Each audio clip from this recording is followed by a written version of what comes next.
Good morning, everybody. Welcome to Ignite, our annual user conference. We really appreciate you being here.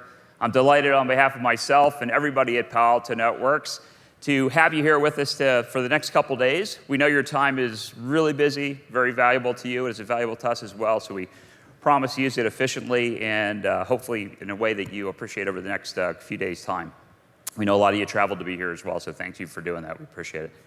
You know, our goals for Ignite, for those who've been here before and for the, folks who are new, are really try to bring together the world's best cybersecurity experts and professionals so we can enable a lot of thought and discussion about the very hardest problems in security and facilitate opportunities for all of you to get together and talk about those and collaborate. So because of that, our agenda is based on things that you told us were important to you and things you wanted to hear about. And our method is to actually not do a lot of main stage stuff, but to do a lot of you guys having a chance to talk together. So there's lots of labs and demos and POCs and things you'll see like that. There are over 3,000 folks here today from over 800 companies, 50 countries. I am super happy to say that we've outgrown this facility, so it's the last time we'll be here. But it's been great to see some familiar faces. We had 1,000 our first year, 2,000 last year, 3,000 this year, so it's great to see the growth and the excitement. We really appreciate you being here. And given that we have so many of the world's best security professionals with us, I thought it'd be good to talk about the big picture in cybersecurity, and that's what I would like to do before we move on with the rest of the day. And when I think about cybersecurity, a lot of questions I get a lot are from people are, where do we go from here in security? And I think the reason we get that question is because it's become absolutely critical to us. And the reason for that is we have to think about what time is it in our history. And we are definitely living in the digital age, right? Everything that we rely upon from a consumer perspective, from a business perspective, and as those things continue to migrate together, are just increasingly digital in nature. And as a result of that, we've seen just phenomenal productivity gains in a very short period of time. The time we live in today has often been called the fourth industrial revolution. And that's comparing it to other revolutions in the past, but particularly the industrial revolution, right? And the difference here is compression, which is the amount of productivity gains driven by the digital age in the last 30 or 40 years is staggering in comparison to anything that has come before it. More importantly than that is, what are the expectations for productivity gains of the digital age into the future? And this weighs very heavily on folks as they think about this, government officials and academics, about what do we have to do to support society and what are we banking on from a productivity perspective. And it's getting more important as we think about how the convergence of digital and physical come together, for example, things like physical assets and how those things are increasingly need to increase their productivity as well. And that's why security is a big deal, right? It's why it's a big deal for you, it's a big deal for us, and I think it's gonna be that way a long time into the future. So much so that a while back, I started to try to talk about security in a way to particularly non-technical folks that it's a fabric item. And this actually works pretty well, by the way. I know you guys are all technical, but when I speak to board members in your companies and things, that's what I talk about, right? And the reason I do that is because I think there's a misconception or a misnomer that security is actually about just technology. Right? Of course, there's a lot of technology that's important in order to deliver security at the end of the day. I believe that security has transcended that. And what I mean by fabric is it's woven through everything, right? It's hard to imagine an important technical decision that's going to be made in a company or an organization where somebody doesn't say, what about security on that, right? And I think that's going to be increasingly important over time, because if you think about it as fabric, or security is woven through the fabric of the digital age, if you have a problem with fabric, right, to get at it, to fix it, a lot of times you have to tear it, right? And that's what people are concerned about, is we have to actually tear, the digital age we live in, the productivity aspects of that, if we can't get security right. But what I mean by that is, if you're not thinking about it the right way to start with, it's hard to fix it later on without ripping and patching and things that are very disruptive in nature. And this is growing over time. people's minds about this. So in 2015, we saw the largest number of reported breaches. These are just the reported ones. Of course, you know as well as I do that lots of things do not have to be reported. I think that will change over time in the United States as well as outside the United States. It's like I'll talk about in a second. We also saw President Obama just very recently come out and ask Congress to increase cybersecurity spending by $14 billion. That's a 40% increase, a huge increase, just to give some sense of how our own government thinks about where we stand from our cyber capabilities. The day after President Obama asked for this money, the Director of National Intelligence, James Clapper, came out and said, cyber is the #1 threat for national security to the United States. He didn't say it was chemical weapons or nuclear weapons. Didn't even say it was kinetic terrorist attacks. He said it was cybersecurity, right? To give you some sense about how the government's thinking about these things. And then outside the United States, I think there's a growing recognition of the cyber importance, and laws are starting to be passed like there are in the United States today for companies that have to report breaches if you're publicly traded. So this is, the EU has said in December that's going to happen in the EU in a not too distant future. Some of the major countries in the Asia Pacific region recently said that as well. So by 2018 or so, we're going to see, I think, a lot more conversation about breaches outside the United States because people will be required to talk about them. And it's getting more complex. It's not getting easier. I mean, as you think about this, as we do as professionals in this space, these are some of the things we think about that are going to make our jobs even harder as we go forward. And I just limited them here to 3. There's lots more, but here's the 3 big ones that I think about a lot. One is that the cost of compute power has declined very dramatically over time, and there's no reason to assume that that's not going to continue well into the future, right? A result of that is that for all intent and purposes, compute power is becoming limitless. Now, if you're on the bad guy side of the equation, they're certainly taking advantage of this because they get to use ever-declining compute power cost to launch more and more attacks, more and more sophisticated attacks over time. And that's probably not going to change. The second thing is the physical aspects and the cyber aspects of the world are definitely converging, right? So the physical assets that we rely upon are controlled more and more by cyber assets or digital assets, and the interplay between those is becoming more apparent about what are the concerns. You may have paid attention a couple weeks ago where the United States indicted a number of Iranians, individuals, for alleged cyber attacks on major US banks. Inside that indictment as well, though, was something that's very interesting, which was also the allegation that they had breached the physical systems of a small dam in upstate New York. Now, nothing happened there, but the point was they proved that they could take over some of the aspects in the operational sphere of that dam, right? So the growing concern about the intersection of IT and OT, I think, is going to be a really big deal in the next few years' time because the OT side of that is woefully behind from a security perspective. And the third thing that's making this even more complex as well is that we take in all of our data, right, and we're starting to aggregate it more and more. So cloud computing is fantastic. It's driving productivity gains. We have the Internet of Things coming very quickly, so we have lots more ways to access and get the data.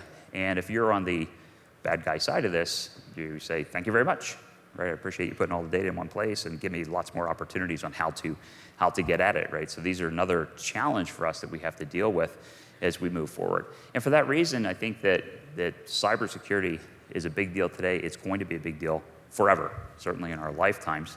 And the decisions and the way we think about it today are very, very important for the future because these are the kind of things that if you don't think about it the right way when you start, the ability to unwind it and fix it later on becomes increasingly difficult.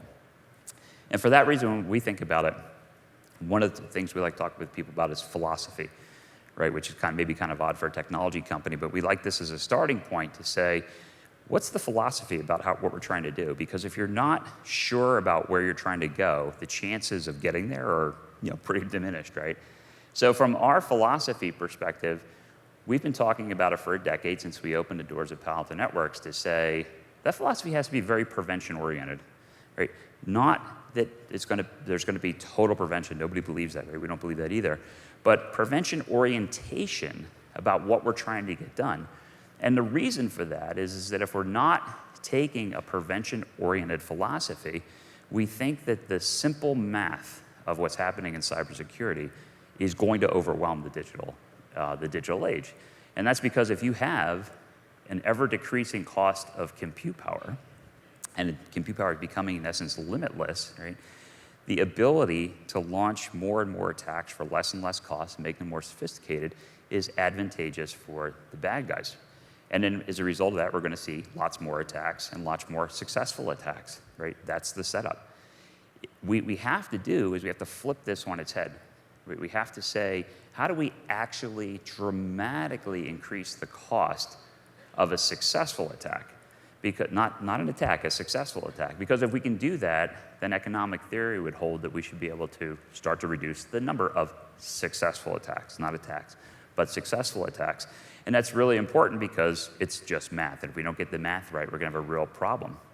And when we take the philosophy and start to bring that down to more actionable things, then we're talking about frameworks that are based on outcomes. And what more and more of our conversations with folks like you are about this, where you say, that's the framework on how to think about this. And whatever that is, I want to talk about it based on what outcome I'm trying to achieve. Now, historically, for a very long time, the framework that has been used for security has been one that's really a detection orientation with legacy technologies, usually delivered in point solutions. Right? The outcome of that framework is very reactive and increasingly manual in nature. That's a problem. If the math is right that I just showed you about what's going to happen in the future, forget Palo Alto Networks, right? What's going to happen in the future, if the outcome of that framework is reactive and manual in nature over time, and you have a highly automated adversary, mathematically, we're just upside down, perhaps to the point you can't recover, right? So we have to have a different framework based on a different outcome, which requires a paradigm shift in thinking. And that framework that we've been espousing for some time is to say we need a prevention orientation based on next generation technology that is increasingly delivered in real platforms. Right? Again, this is not a Palo Alto Networks specific statement. It's a general statement about how to think about things from a framework perspective, because the outcome of that framework can be proactive and automated increasingly over time. And if that's where we need to be in a very proactive, automated situation, because we're fighting of highly automated adversaries, increasingly automated over time. So we can't have that mathematical imbalance around that. So in this side of this concept of a framework and outcome, the idea of platforms is very, very important. And when we think about platforms, and you've heard us talk about this, you're going to hear about it the next few days, is, what's a real platform? Like, what are the characteristics of that? And what would it do for you?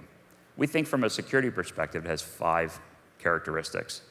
The first is that if you believe, we're going to buy into this prevention orientation, the way we think that actually gets done is to dissect the attack into the attack lifecycle, which we're all familiar with, and those things change over time, and say, is it possible to have a very good, not perfect, nothing will be perfect, a very good interdiction capability everywhere the attack has to do something right, and have all of those things designed to work together from the ground up so that they understand each other, they communicate with each other, and they're native. So we use the term native here to differentiate from cobbled together.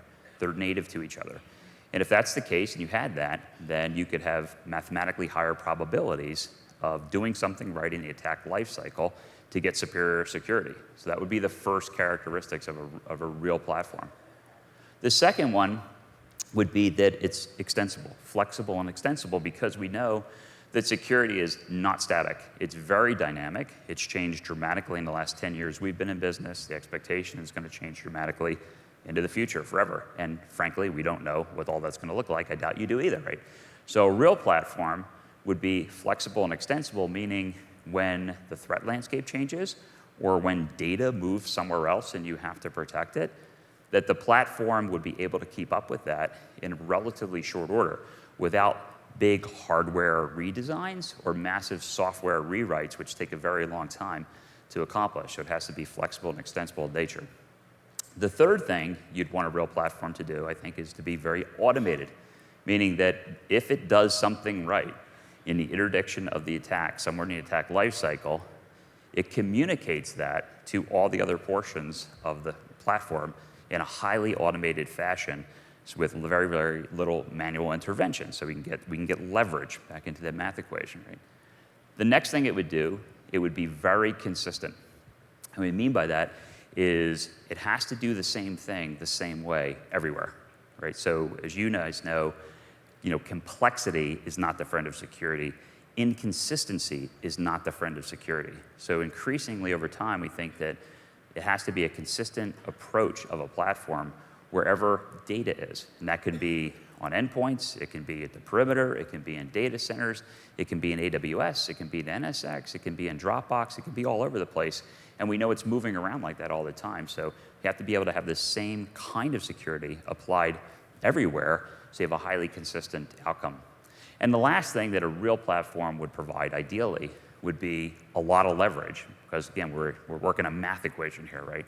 And what I mean by a lot of leverage is not only leveraging the automation that it can occur on your own organization, but to take advantage of an ecosystem and the knowledge from that ecosystem in a really fast, highly automated way, because we know, and you know, that no company, no organization in and of itself is going to be able to win the cyber math, right?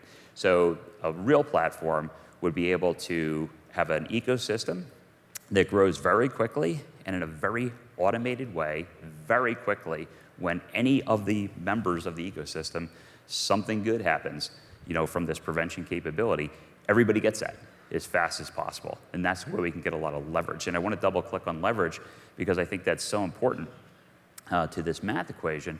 And it's also so important to what we're trying to do in Palo Alto Networks from a prevention perspective. So for leverage, I think three things here are really critical. I think it's safe to assume, it's not easy, but safe to assume to say that if your security providers should be able to do a very good job of stopping a known threat. Right, so let's just give everybody that for a minute. That's not actually the case, but we'll give everybody that for a minute. Stop a known threat, right? Importantly then, what do you do with the unknowns? Right, so the first thing you would want to get from a leverage perspective is the ability to take an unknown threat and turn it into a known threat lickety-split, right, as fast as you possibly can. The second thing we'd want to do then is to say, now that we know something about it, we want to be able to automatically share what that known threat is with as broad an audience as possible in a really quick fashion. And then really, really importantly, once you get it, can you ingest it and do something with that in a highly automated way so that your network, which includes endpoints today, would be updated with that knowledge with very little human intervention, right? And this is the leverage that we have to solve for in order to change the math battle. And this is what we've been trying to do with our platform, is these three things. And you'll hear Nir talk about this more today, and you'll hear Lee talk about that, of how we increasingly are driving the capability set, these native capability sets in a platform to get these outcomes.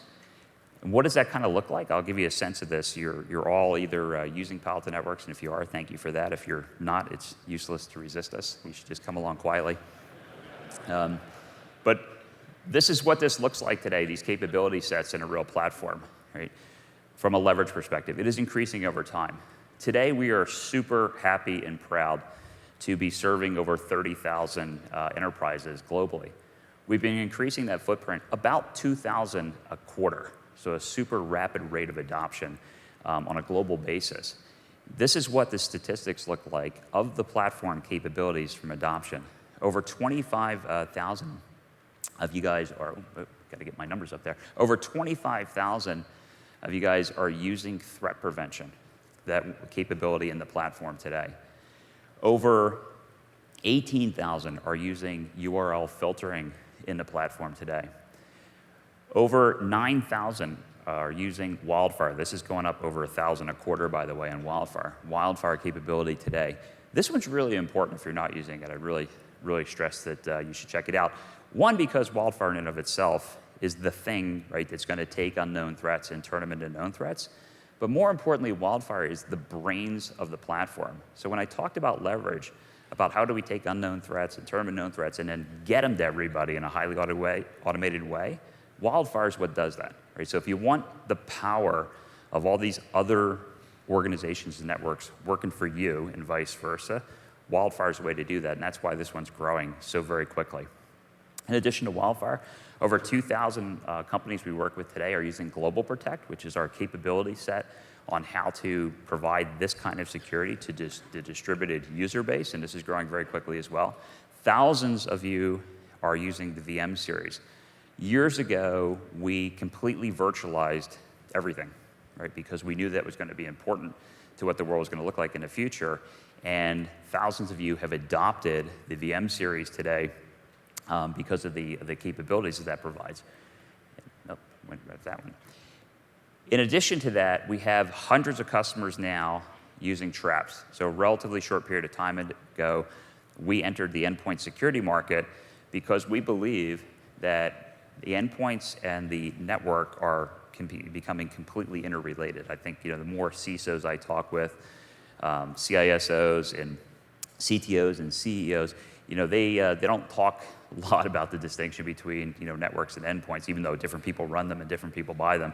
They just, I think, rightfully say, that's my organization, I have to protect it, right? And from an endpoint perspective, hundreds of folks here have adopted Traps, and that rate of adoption is very high because it's doing something very interesting, which is prevention, real prevention on endpoints, but also very importantly, through Wildfire, we're combining the network knowledge and the endpoint knowledge so they know everything about each other all the time, and leveraging those tens and tens of thousands of other networks as well with that knowledge. In addition to that, from a leverage perspective, lots of folks have adopted autofocus. This is one of our newest offerings inside the platform.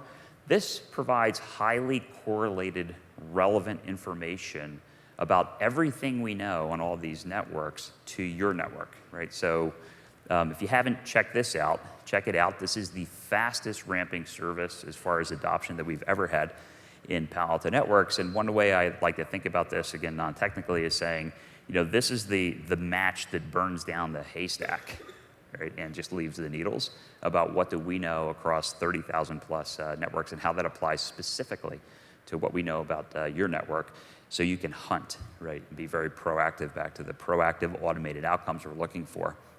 And then finally, the newest thing we brought out in the platform, Aperture, is our capability to provide these kind of security outcomes in third-party SaaS applications where your data may never traverse your network. It's somewhere else, right? It's out in Box or something along those lines. And our view is that wherever your data is, that's where we have to provide this consistent level of security. So we have hundreds of folks here, a lot of them in the room today are POCing. This is about 4 months old or so from an introduction perspective, but another one I'd encourage you to check out. But the combination of what I'm showing you here is this math battle where folks are saying and understanding, if I go back to the attack lifecycle, all of these are designed to interdict the attack lifecycle somewhere, right, where the attack has to do something right for the overall attack to be successful. And every time an additional capability is brought to bear, it's inserted into the math problem to reduce or to increase the probability that we're going to get something right in interdicting the attack lifecycle and defeating that attack before it's done something bad. And very importantly, to be able to get all the leverage of the tens of thousands of networks that's growing and growing and growing in this self-licking ice cream cone sort of thing, to make it more and more powerful over time. Right? And we're getting a lot of positive feedback on this from folks. We watch this very carefully, and I'd like to thank everybody who participates in the feedback and mechanism and loops for us. We really, really value that. So we look at a few things here I thought you might find interesting. The customer satisfaction for what we've been doing for you is very high, close to a 9 out of 10. This is something we measure internally based on what you tell us. Our Net Promoter Scores are super high at 75. Net Promoter Score is basically a way to say, would you recommend Palo Alto Networks to somebody else? A world-class score is 50, right? So to have a 75 on this and up 10% year over year is something we're very humbled about, and we very much appreciate, again, all the feedback on this. And then, of course, we look at external validation as well.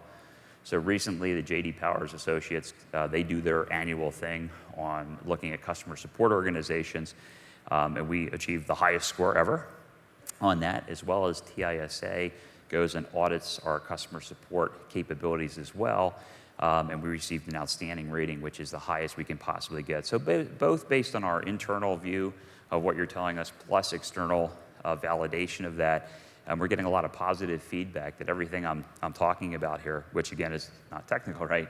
We'll get to that later, is actually doing something important for you, and we really appreciate the chance to do that.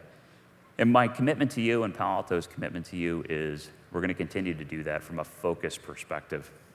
One of the things that we really pride ourselves in the company is self-awareness, and we use that term a lot in the company.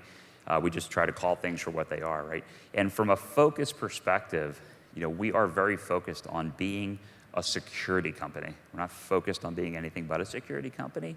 And we're also focused on hopefully doing really important things for you in security, but not everything, right? So we're not trying to do everything for you, and we won't do that into the future. What we're trying to do is stay true to this platform mentality that we just talked about, and to only do things from that platform perspective, which can be done extraordinarily well and provide very great value to you.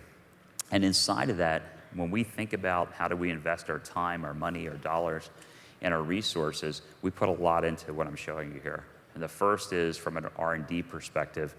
We think that innovation is the key to Palo Alto Networks' success so far. We certainly don't want to screw that up, as we get bigger and grow into the future. We put a lot of time and effort into that, and over the last year, we've increased our investments in that space by over 50%, and we are committed to you to continue to do that long into the future. The second thing, back to the idea of getting leverage about what we know and getting it shared in a highly automated way, I'll throw that into the threat intelligence bucket. Right? We've increased our investments there over 200% on a year-over-year basis, and we're going to keep doing that because we have an insatiable desire to figure out the knowns and figure out the unknowns and ingest as much as we can and have that capability to very quickly turn it into actionable knowledge for you so that we can deploy it in a highly automated way into the platform so you have to do less and less manual work around that. And then the third thing is customer support. We use the term delight. What we want to do is make you delighted, to have taken the chance with Palo Alto Networks and make us a partner with you. And from a customer support perspective, we put a huge amount of focus, effort, and investment. We've increased investments here over 30% year over year, not only in the customer support organization, but also in a new organization that I talked about last year on stage here called the Customer Success Organization, which is a group of people that are now available to you at no cost to come in to speak with you about how you're using the Palo Alto platform and what else you can use to help drive up these prevention rates.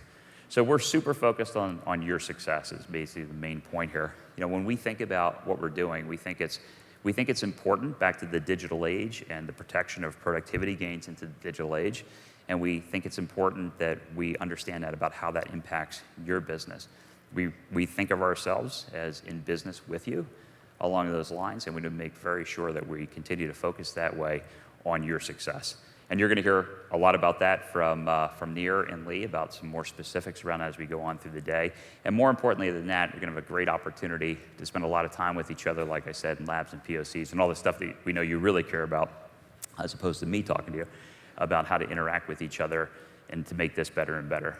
So with that, I'd like to just leave you where I found you, which is thank you very much for taking the time to be with us today. We really appreciate that.